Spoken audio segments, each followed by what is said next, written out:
Hey everyone, welcome back to the MySQL tutorial. In today's video, we will learn how to use before insert trigger in MySQL with a simple example. Triggers help automate actions in a database. And today we will see how to set default values before inserting a new record into a table. Let's get started.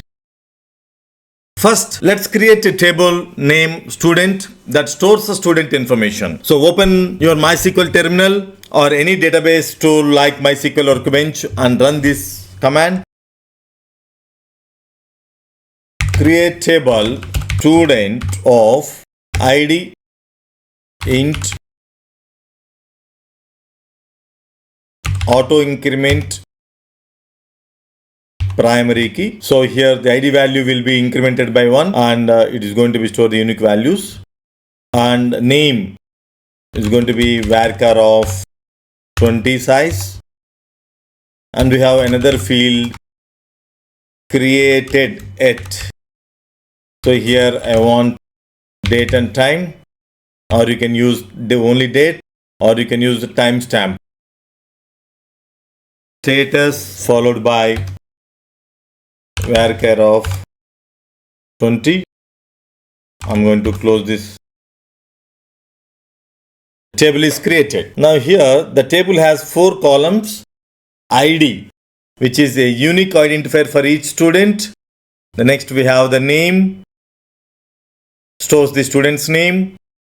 Created at, which stores the timestamp when the record is inserted. And status, which stores the status of the student, whether it is active or inactive. The next step is we are going to create the before insert trigger. Now let's create a before insert trigger. This will automatically set the created at field to the current timestamp and the status field to active before inserting a new row. So here I'm going to write the trigger. So here first I want delimiter will be setting as $. By default delimiter is semicolon. Create trigger, trigger name, any trigger name you can use. Before student insert is my trigger name, and next followed by we have before or after. As we already discussed in the syntax, we have when it is going to be executed, either before or after which action, either insert, delete or update on, followed by the table name. What is our table name? Our table name is student. Now we have 2 triggers as we discussed. One is statement level trigger and row level trigger, right? So here we are using row level trigger for each row. Now we have trigger body with enclosed with begin and end. Here I'm going to write set new dot. Our field name is created at. That field should be filled with current date time, right? So that's why we are using the function called now. So let me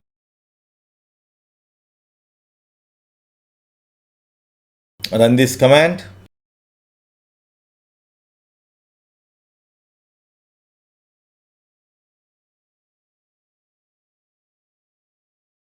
I'll keep into the notepad.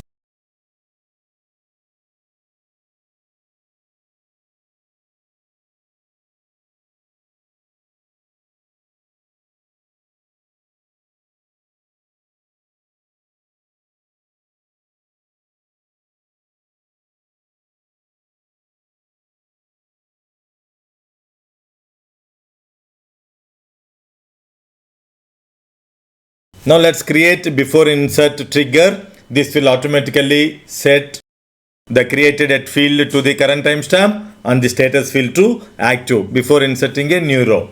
Now let's see. I'm going to run the program. Yes, here is my program. We have written create trigger followed by the trigger name, either before or after, either insert or delete or update operation on the table name is student. So here I am writing before insert on student table name for each row. Begin, this is my trigger body. Set new dot created at. So created at is the column going to be stored with the new field, and here we have the new and old keywords, or we can call it as the bind variables, which we already discussed in the last video, and going to store the status value active. How it works? This trigger runs before inserting a new row into the table student, and it sets created it to the current date and time, and whereas it's going to set the status value as a active. Now let us insert a student record without specifying created date and status fields and see what happens. Insert into student of name values of Somashekar. I just given one record.